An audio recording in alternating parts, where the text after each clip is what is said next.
আসসালামু আলাইকুম। আজকে রবিবার। আপনি দোয়াটা একবার পাঠ করবেন। আপনি হয়তো জেনা করেছেন, মাফ হয়ে যাবে। আপনি হয়তো সুদি কারবার করেছেন, সুদ খেয়েছেন, মাফ হয়ে যাবে। আপনি হয়তো নামাজ নিয়ে অবহেলা করেছেন, মাফ হয়ে যাবে। আপনি হয়তো মিথ্যা বলেছেন, মাফ হয়ে যাবে। আপনি হয়তো হিংসা করেছেন, অহংকার করেছেন, মাফ হয়ে যাবে। একজন মা হিসাবে বেপরদায় চলেছেন, মাফ হয়ে যাবে। একজন মুসলমান হিসাবে নাটক সিনেমা দেখা উচিত ছিল না, আপনি দেখেছেন, মাফ হয়ে যাবে। আপনি আপনার জীবনে যেটা জেনে করেছেন, যেটা করলে গুনাহ হবে, সেটা মাফ হবে।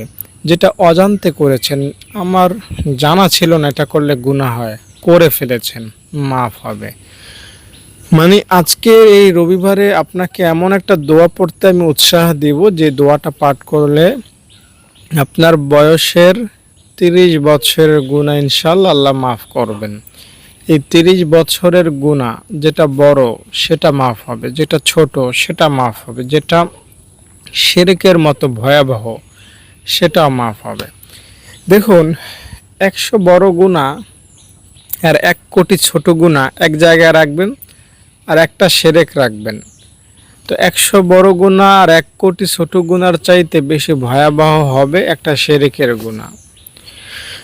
একটা কথা আপনাকে বলি, যখন আল্লাহ তাআলা বিচার করবেন হাশরের মাঠে, তখন অনেক বিধর্মী আল্লাহকে বলবে, আল্লাহ, আমি তো দুনিয়ায় মানুষকে ঠকাতাম না, আমি তো দুনিয়ায় অনেক ভালো কাজ করেছি, হ্যাঁ, আমি তো অনেক রাস্তাঘাট করে দিয়েছি, স্কুল কলেজ করেছি, হাসপাতাল করেছি, তো এর বিনিময়ে আমাকে তুমি জান্নাত দাও। তো আল্লাহ তাআলা তখন কি বলবেন জানেন? যে তোমার যত ভালো কাজ, ওই ভালো কাজগুলো এক জায়গায় রাখো, আর তুমি যে আমার সাথে শিরক করেছো, আমাকে মানো নাই, মূর্তিকে সিজদা করেছো, এই গুনাহটা অপর পাল্লায় রাখা হোক। ওজন দেয়া হবে, শুধুমাত্র শিরকের গুনাহ, এই গুনাহটা ভারী হবে, আর তার সারা জীবনের সব ভালো কাজগুলো হালকা হয়ে যাবে। বিষয়টা আরও একটু সহজ করে বলি, একজন মুসলমান দিয়েই বুঝাই। একজন মুসলমান 5 ওয়াক্ত নামাজ পড়ে, একজন মুসলমান রমজান আসলে 30টা রোজা রাখে, সব ভালো কাজগুলো করে, কিন্তু শিরক করে, যেমন মাজারে সেজদা করে। এরকম মুসলমান বাংলাদেশে আল্লাহর রহমতে অনেক আছে। আল্লাহ তাআলার রহমত না, এটা কথার কথা বোঝানোর স্বার্থে বললাম আর কি। তো এমন মুসলমান অনেক আছে। তো এই মুসলমান পরকালে আল্লাহকে বলবে, আল্লাহ, তুমি আমাকে জাহান্নামে দিচ্ছ, অথচ আমি তো নামাজ পড়েছি, রোজা রেখেছি, এই সে কত আমল করেছি। তখন আল্লাহ বলবেন, ঠিক আছে, সব আমল এক পাল্লায় রাখো, আর তুমি যে আমাকে অমান্য করে মাজারে কবরে সিজদা দিয়েছো, সেই গুনাহটা এক পাল্লায় রাখো। দেখা যাবে যে একটা শিরকের গুনাহ তার সব আমলকে হালকা করে দিচ্ছে। আরও সহজ করে বললে এভাবে বলতে পারি যে শিরকের গুনাহ এটা হলো ফুটা বালতির মতো। বালতি ফুটা করলে ওই বালতির মধ্যে আপনি যতই পানি ঢুকান, বালতি কোনো দিন ভরতে পারবেন না। আপনি আপনার পরের প্রজন্ম আসলে ওই বালতি কোনো দিন ভরবে না। তো শিরক করলে আমলের মধ্যে, আমল নামার মধ্যে ফুটা হয়। তো আপনি যতই নামাজ ঢালেন, রোজা ঢালেন, দান ঢালেন, এখানে আর জমা থাকে না। তো এই রকমের ভয়ঙ্কর লেভেলের গুনাহও যদি আপনার থেকে থাকে, এই দোয়াটা পড়ার ফলে, এই আমলটা করার ফলে, সেগুলো মাফ হবে। সেই গুনাহগুলো আল্লাহ তাআলা মিটিয়ে দিবেন। মোট কথা, আজকের এই রবিবারে আমি আপনাকে যে আমলটা বলবো, এটা মন থেকে, দিল থেকে, অন্তরের গহীন থেকে আল্লাহকে সাক্ষী রেখে, জান্নাত জাহান্নামকে স্মরণ করে, মৃত্যুকে স্মরণ করে, পরকালকে স্মরণ করে, নবীকে শ্রদ্ধা করে যদি করতে পারেন, আপনি আমি আপনাকে আশ্বস্ত করছি, আপনার জিন্দেগির 30 বছরের সগীরা কবিরা জানা অজানা গুনাহ মাফ হয়ে যাবে। আল্লাহ রব্বুল আলামিন আপনাকে মাফ। আপনি ডাক্তার হন, আপনি শ্রমিক হন, আপনি ড্রাইভার হন, আপনি শিল্পপতি হন, আপনি ফকির হন, নারী হন, ছেলে হন, মেয়ে হন, যেই হন, এই বিশাল আসমানটা দেখেন না? আপনার কাছে যতটুকু আমার কাছে ততটুকু। আপনি শহরে থাকলেও আপনার কাছে আসমান যতটুকু, আমি গ্রামে আছি আমার কাছেও আসমানটা ততটুকু। আপনি হয়তো সৌদি আরব আছেন, আমেরিকায় আছেন, ইটালি আছেন, আপনার কাছেও আসমান ততটুকুই। আপনি হয়তো নারী অথবা পুরুষ, আপনি হয়তো ধনী অথবা গরিব, যেই হন, আসমান আসমান আপনার কাছে যা আমার কাছেও তা, ঠিক না? তো আল্লাহ তাআলার রহমতের যে ভান্ডার বা ক্ষমা মাফের যে একটা অফুরন্ত দরিয়া, সেটা যে নামাজ পড়ে না তার জন্য যতটুকু, যে নামাজ পড়ে তার জন্য ততটুকু। মানে আল্লাহ তাআলার কাছে ক্ষমা চেয়ে ক্ষমা পাওয়ার জন্য আপনাকে আলেম হতে হবে না, আপনাকে হাজী সাহেব হতে হবে না, আপনাকে মসজিদে গিয়ে পড়ে থাকতে হবে না, আপনার ব্যবসা ছেড়ে দিতে হবে না, হ্যাঁ, আপনাকে চিল্লায় যেতে হবে না, তাবলিগে যেতে হবে না, কোরআন নিয়ে বসে থাকতে হবে না। ক্ষমা পাওয়াটা একদম ইজি। শুধু আমি যে নিয়মটা বলবো আজকের এই রবিবারের বিশেষ আমলটা আপনি করবেন, দ্যাটস এনাফ, গুনাহ মাফ হয়ে যাবে ইনশাআল্লাহ।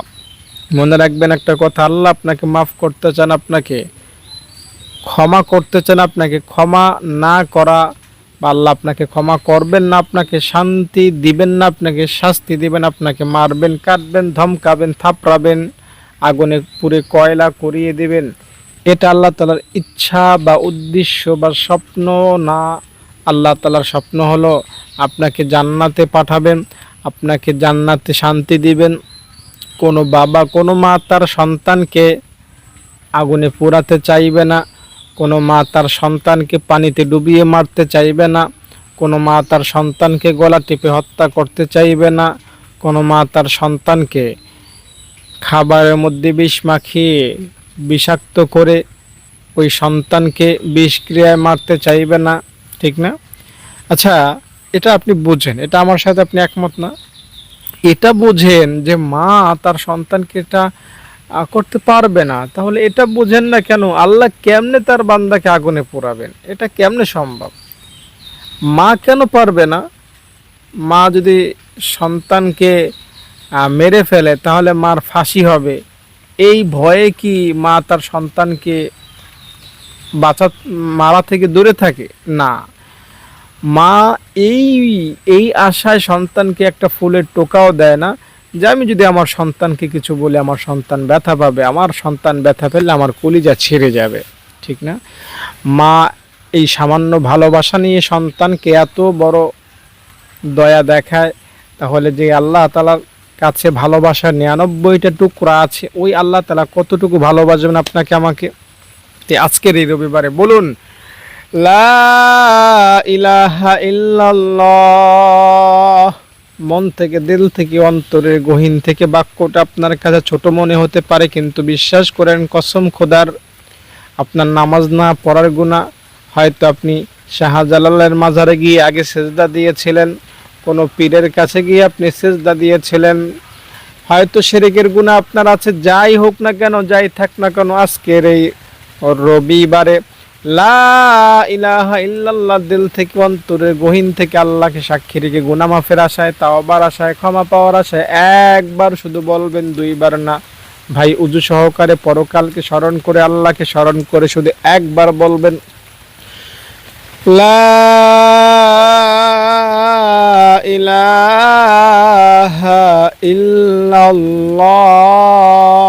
আমার সুর নাই, কিন্তু আপনার হয়তো সুর আছে, আপনার সমস্ত সুর উজাড় করে আল্লাহকে স্মরণ করে দিল থেকে, অন্তরের গহীন থেকে একবার যদি পড়তে পারেন, আপনার এই লা ইলাহা ইল্লাল্লাহর আওয়াজ আপনার কানে আসার আগে আরশে গিয়ে ধাক্কা দিবে। এই লা ইলাহা ইল্লাল্লাহর স্পিড এতই বেশি যে এটা বলার আওয়াজ আপনার কানে আসার আগে আসমানে গিয়ে ধাক্কা মারবে। আসমানটা ধাক্কা, আসমানে ধাক্কা লাগবে, আরশে গিয়ে ধাক্কা লাগবে, আরশে আজিমটা নড়তে থাকবে এভাবে।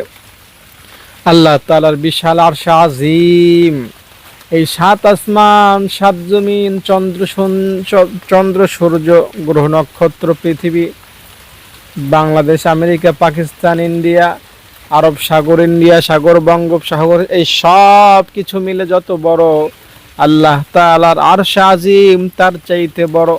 এই আরশে আজিম কাঁপতে থাকবে আপনার লা ইলাহা ইল্লাল্লাহ বলার কারণে। ভাই, আপনি সুদখোর হন, আপনি বেনামাজি হন, আপনি হয়তো বেরোজগার, আপনি হয়তো বেপরদায় চলনেওয়ালা নারী, আপনি হয়তো নাটক সিনেমা দেখনেওয়ালা যুবক, যেই হন না কেন আমার কথা সবার জন্য প্রযোজ্য।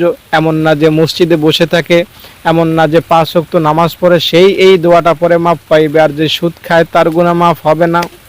না না না, গুনাহ যেই করেছে তার গুনাই মাফ হবে।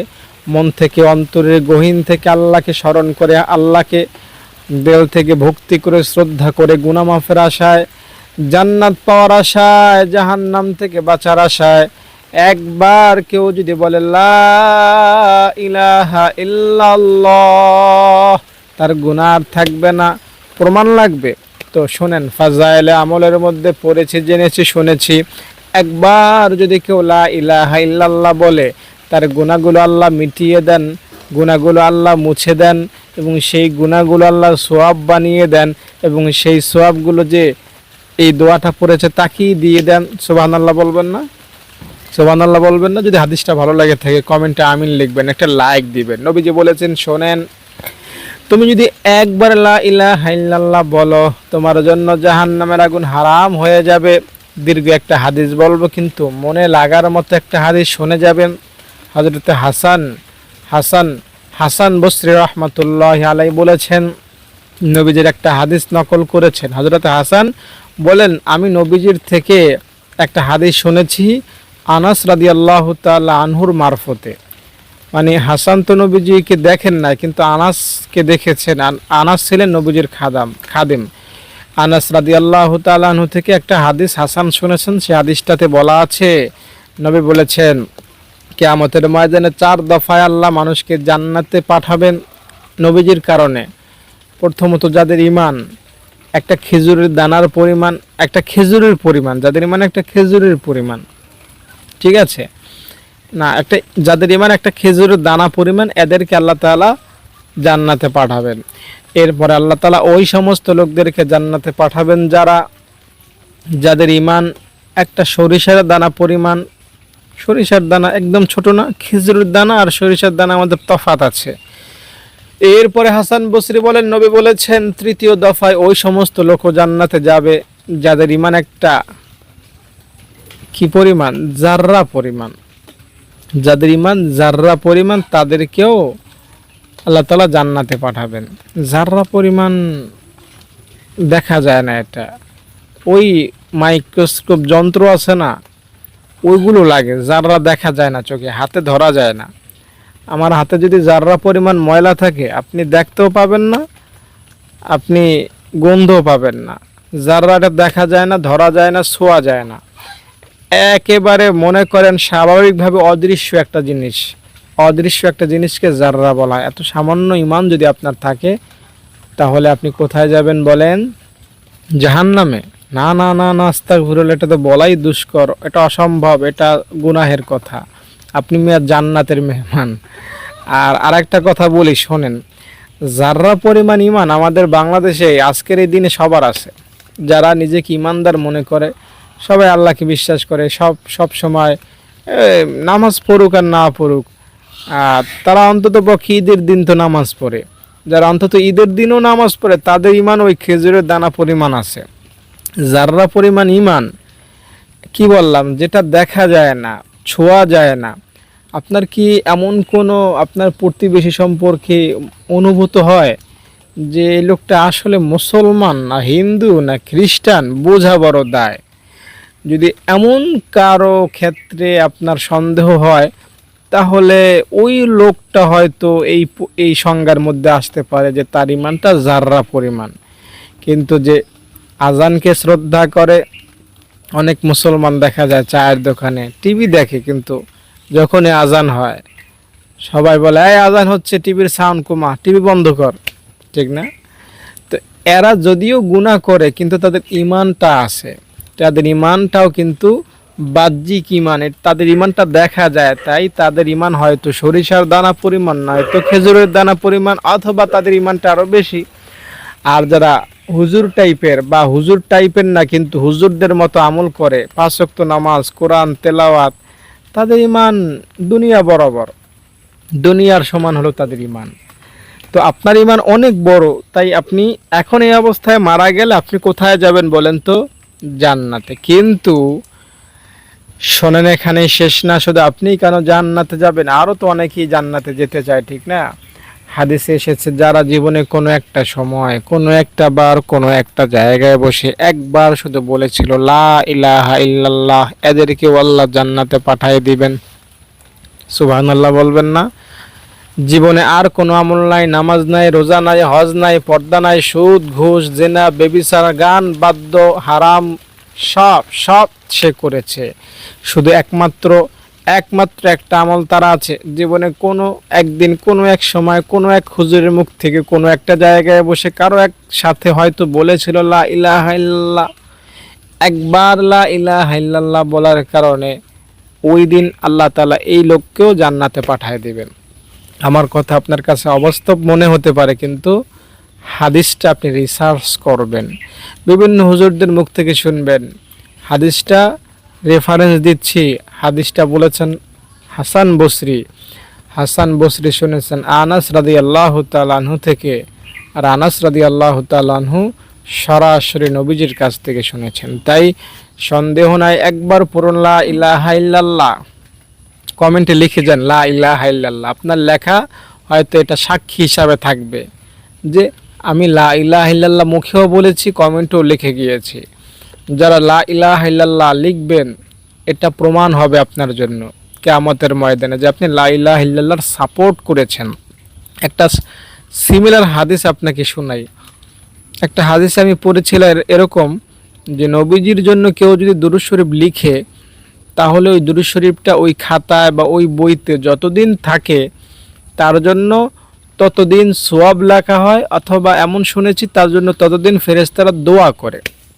আর একটা বইতে যদি আপনি দুরূদ শরীফ লেখেন তাহলে বছরের পর বছর কিন্তু এই লেখাটা থাকে। তো আপনি যদি আজকে কমেন্টে লা ইলাহা ইল্লাল্লাহ লিখে যান, এটা আপনার জন্য অনেক উপকার হবে না? অনেক অনেক সাক্ষী হবে এটা ইনশাআল্লাহ। তাই ভাই বোন বন্ধু দর্শক শ্রোতা, আমার মূল কথা, আসল কথা, মাদ্দা কথা, ফাইনাল কথা হলো, আপনি হয়তো জেনা করেছেন, ভয় পায়েন না। আপনি হয়তো নামাজ পড়েন না, কাজা করেছেন, ভয় পায়েন না। আপনি হয়তো অনেক ছবি সিনেমা দেখেছেন, ভয় পায়েন না। জীবনটা শেষ করে দিয়েছেন বিড়ি খাইতে খাইতে, ভয় পায়েন না। ভয় নাই, ভয় নাই, ভয় নাই। শুনে রাখেন, দুনিয়ার মানুষ আসামিকে খুঁজে ফাঁসি দেওয়ার জন্য, জেল হাজতে ভরার জন্য, জরিমানা করার জন্য, কিন্তু এমন দয়ার মালিক আমরা পাইছি যে মালিক বান্দাকে খোঁজে শান্তি দেওয়ার জন্য, ক্ষমা করার জন্য, জান্নাত দেওয়ার জন্য। এমন একজন মালিক আমাদের আছে, তার নাম জোরে বলেন কি? আল্লাহ। আমার আল্লাহর নামটা দিল থেকে, অন্তরের গহীন থেকে একবার যদি আপনি এখন উচ্চারণ করতে পারেন, আমি সাক্ষী রেখে বলছি আল্লাহকে, আল্লাহ আপনাকে তার প্রকৃত বান্দা হিসাবে গ্রহণ করবেন। আল্লাহ আপনাকে যে ভালোবাসেন, আল্লাহ আপনাকে যে জান্নাত দিবেন, এটা প্রমাণ যে আপনি আল্লাহকে দিল থেকেই আল্লাহ বলে ডাক দিতে পারতেছেন। আল্লাহকে দিল থেকে ডাকতে পারা মানে আপনি আল্লাহ তাআলার জন্য, আল্লাহ আপনার জন্য। আপনি আল্লাহর বন্ধু, আল্লাহ আপনার বন্ধু। বুঝতে পেরেছেন? কোনো মাঝখানে আর কোনো পর্দার টর্দা নাই।